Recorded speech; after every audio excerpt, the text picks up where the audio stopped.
the Bengals, you know, I honestly, I think they go Jahad Campbell here, and they kind of wish there was a fall for one of these tackles, but I think they just end up getting Jahad Campbell, and he can play linebacker for him and generate a little bit of a pass rush. Yeah, Right, that's interesting. That's interesting. But yeah, I mean, shit. You just make sure you go defense, man.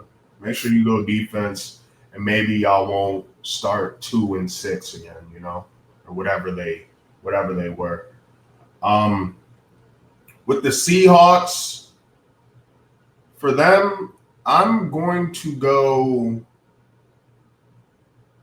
I'm going to go Josh Simmons. I'm gonna go Josh Simmons here. Um, it seems like the injury from this past season not really an issue. Doesn't really have a lengthy injury history outside of that.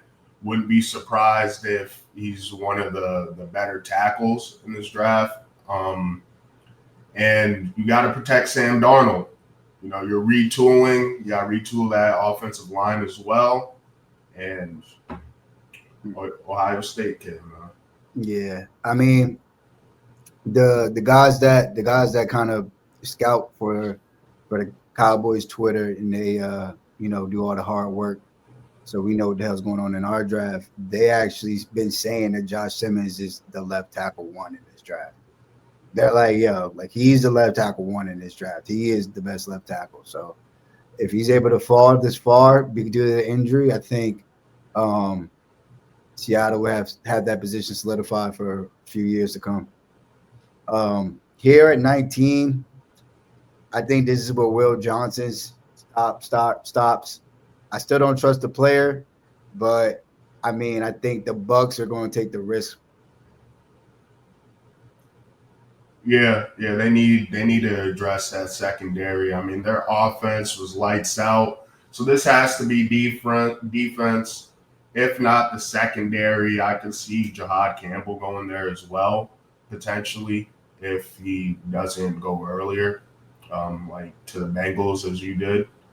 But for the Broncos, seems like they're really high on Loveland. Yeah, they just got Evan Ingram, but they're high on this guy. I think that he could do a lot in this offense. They do need some more weapons in general. I think they would have liked Amari and Hampton here, but I think this is a Loveland spot or a Luther Burden spot. Personally, I'm gonna go Loveland this time. So they think that Sean Payton might be the team that trades up for a running back. Oh, They think, really? yeah, I heard they might want to trade up for a tight end. yeah. But they were like, if anybody's going to trade, it'll be Sean Payton. He'd be the one that would trade. So, you know. And then right here on the clock, we got Pittsburgh. I know apparently there's some rumblings that they kind of like Shador, or some people cool with him, some people hate him. Again, when it comes to Shador, it's just hilarious. There'll be cats with uh, Mason Rudolph as their profile picture, talking about how they don't want or need Shador. He can't throw. He sucks, and he's too much of a circus. But it's like, so you was cool with Mason Rudolph and Kenny Pickett, but you don't want to give Shador a shot because he's a circus. All right.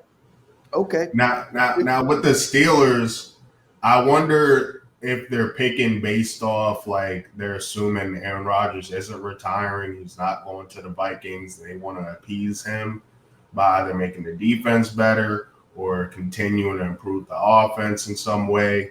I But I I think don't I know. think They're kind of in a crazy position. Like I don't. I If I think was right a Steelers now, fan, I'd be very irked.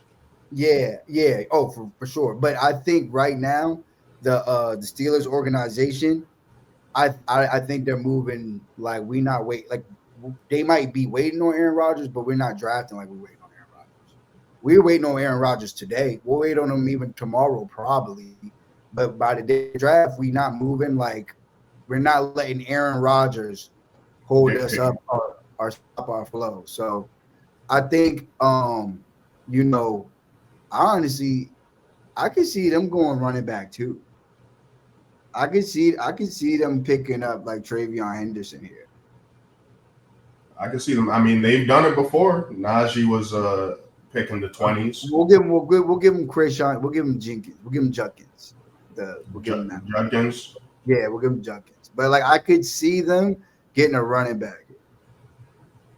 Yeah, I mean, they just lost Najee, and they don't have a second round pick either. And I think that's a big reason why they would go running back, because they're like, we're not going to function without a running back.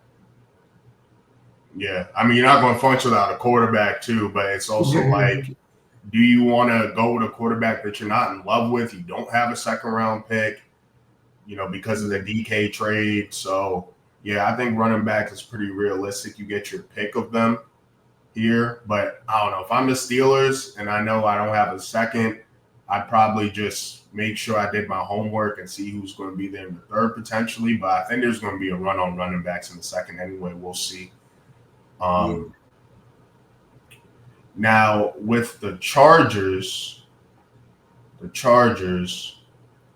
now look, this is what we think is going to happen, Mock. But at this point, man, when you have these choices here at receiver, and you see what Ladd McConkey did on his own, I think they're going to be compelled to take Matthew Golden here if he's here. I think you just got to, and they hit on a lot of picks last year. So if you feel like you could still do your thing in the later rounds and whatnot, why not go with this high upside receiving option? Yeah. So here, Green Bay, I think they're going to go D-line, and I think they're going to go with I want to say Derek Harmon. Yeah, Derek Harmon right Derek Harmon here. Mm-hmm. Everybody's going to want him to go wide receiver, and they're going to go with the fattest D lineman they can find with a little bit of pass rush push. Yeah. I think that's a good fit for him, and it's a very Packers pick. Right. Now with the Vikings, they have 4 picks total. They don't have a second, so they're a big trade back candidate. Now, obviously, the team's going to have to trade up. And this is a potential trade-up spot if you're the Giants and you're like, yo, this is ideal if we could get one of these blue-chip guys and trade up. But no trades for the Vikings here. You just lost Cam Bynum. You just Harrison Smith isn't getting any younger. He's in his mid-30s. Then this is where Malachi Starks goes. I think so too. Again, talented player, sort of like what was his name? I was about to say Bruce Bowen, but it's not. Brian Branch. Brian Branch from Detroit, from the Detroit Lions. He ran a 4.6, so because he ran a 4.6 and he played in the slot, he fell to the second round. Obviously, that was a steal for the Detroit Lions. I think Malachi Stark's going to be able to do the same thing in NFL too. For the Texans, though, I'm going to go ahead and I'm going to go with Josh Conerly Jr. They traded away 3 of their offensive linemen and their left tackle. I think they know something that we don't, and I think they know that their guy's going to be there at 25.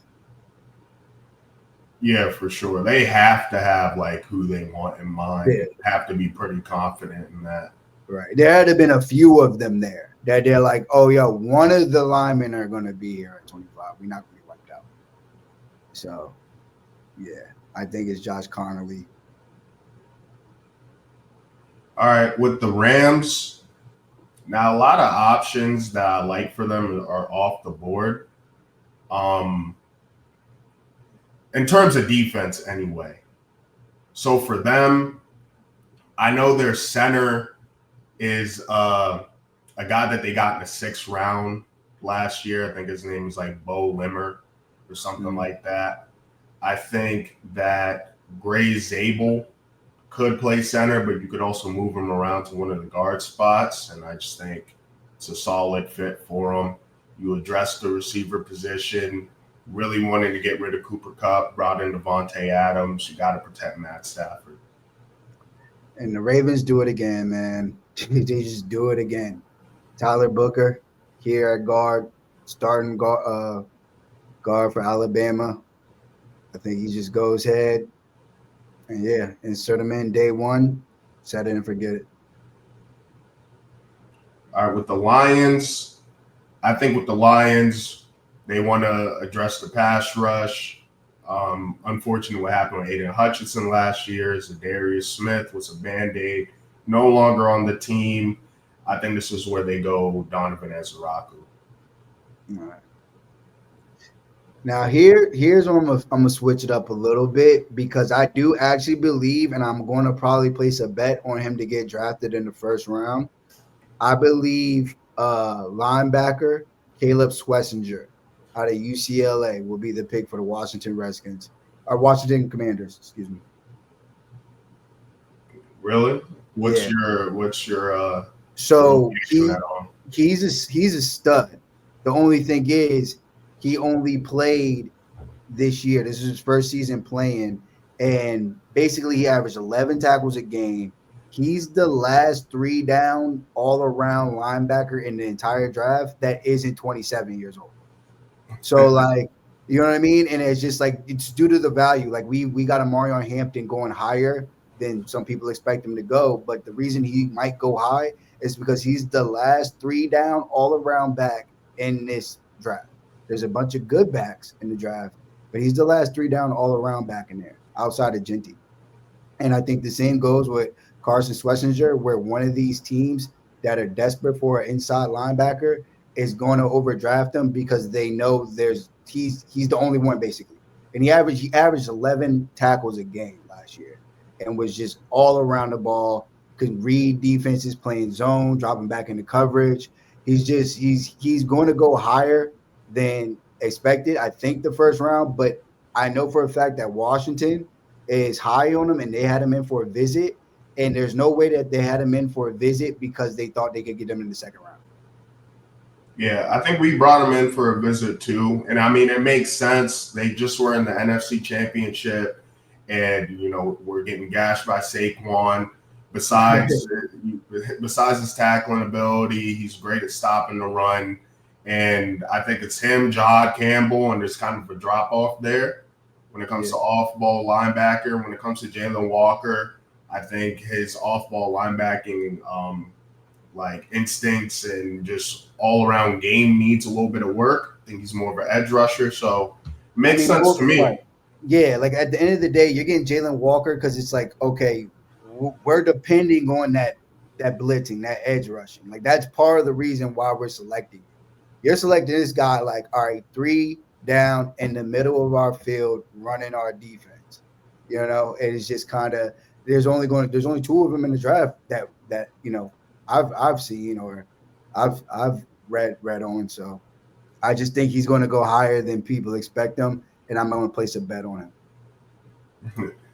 on him going in the first round, just in general. Yeah, I think that's a good value bet. It's a good value bet. With the Bills, I think this guy personally goes a lot earlier. It's just how it plays out. We're going back and forth on picks. I was thinking about going with him to the Lions, but I think the Bills would be happy to have Shamar Stewart. It's kind of similar to their Greg Rousseau pick. It's another high upside guy that you're hoping to develop and get the most out of. And I think they'd love to have him here. Seems like he's going to go way higher, though. Yeah.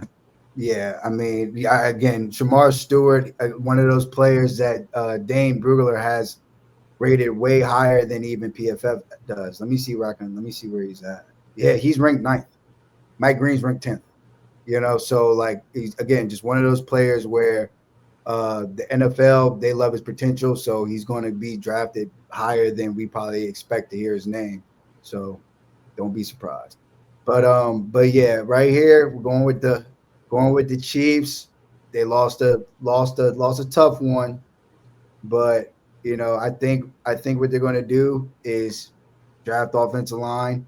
Tyler Booker got taken from him, so I think right here they do go with Arnett Orsery out of Minnesota, just based off the size, 6'6", like 360 pounds.